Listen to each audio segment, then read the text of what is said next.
Welcome to the legal advocate channel. Legal advocate ચેનલમાં આપનું સ્વાગત છે. આજે આપણે જોઈશું લિમિટેશન એક્ટના આર્ટિકલ 65 વિશે. સુપ્રીમ કોર્ટ ઓફ ઇન્ડિયા એ એક મહત્વપૂર્ણ ચુકાદામાં સ્પષ્ટ કર્યું કે વેચાણ રકમ ચૂકવાયા વગર થયેલી સેલ ડીડ એટલે વેચાણ કરાર, વેચાણ દસ્તાવેજ કાયદાની નજરે વેચાણ જ નથી અને આવી સેલ ડીડ શરૂઆતથી જ અમાન્ય ગણાય છે. તેથી આવા દસ્તાવેજને રદ કેન્સલ કરાવવાની કાનૂની ફરજ રહેતી નથી. શાંતિદેવી LRS વર્સિસ જગન દેવી સિવિલ અપીલ નંબર 11/795/2025 સુપ્રીમ કોર્ટે આ કેસમાં જણાવ્યું કે જો સેલ ડીડ ફ્રોડ, ઇમ્પરિઝમેન્ટ અથવા કન્સિડરેશન વગર બનેલી સાબિત થાય તો તે દસ્તાવેજનું કાનૂની અસ્તિત્વ રહેતું નથી. કોર્ટ સમક્ષ પ્રશ્ન એ હતો કે લિમિટેશન એક્ટની કઈ કલમ લાગુ પડે.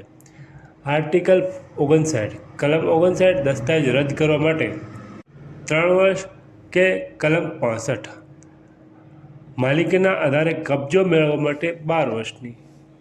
તો સુપ્રીમ કોર્ટે એવું ઠરાવ્યું કે જ્યારે સેલ ડીડ વોઇડ હોય ત્યારે તેને કેન્સલ કરાવવાની જરૂરિયાત જ નથી, એટલે કે તે શરૂઆતથી જ રદબાતલ હોય છે. આવા કેસમાં સીધો ટાઇટલ આધારિત પોઝેશનનો કેસ કહી શકાય. તેથી આર્ટિકલ 65 12 વર્ષ લાગુ પડે.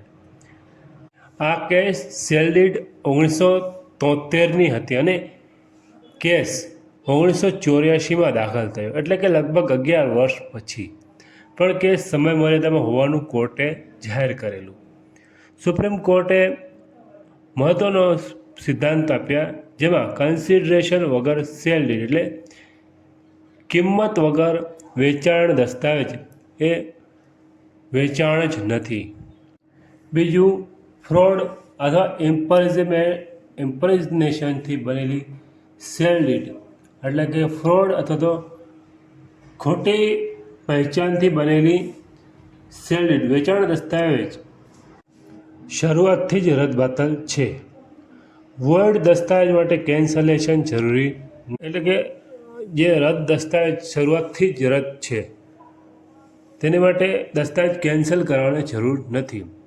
વોઇડ ટ્રાન્ઝેક્શન માટે આર્ટિકલ 65 એટલે કે 12 વર્ષ લાગુ પડશે.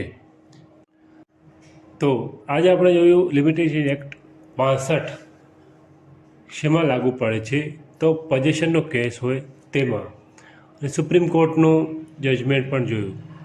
આવા અન્ય વિડીયો જોવા માટે તમે અમારી યુટ્યુબ ચેનલ સબસ્ક્રાઈબ કરી શકો છો. કોઈ પ્રશ્ન હોય તો કમેન્ટમાં જણાવી શકો છો. Thank you. આભાર.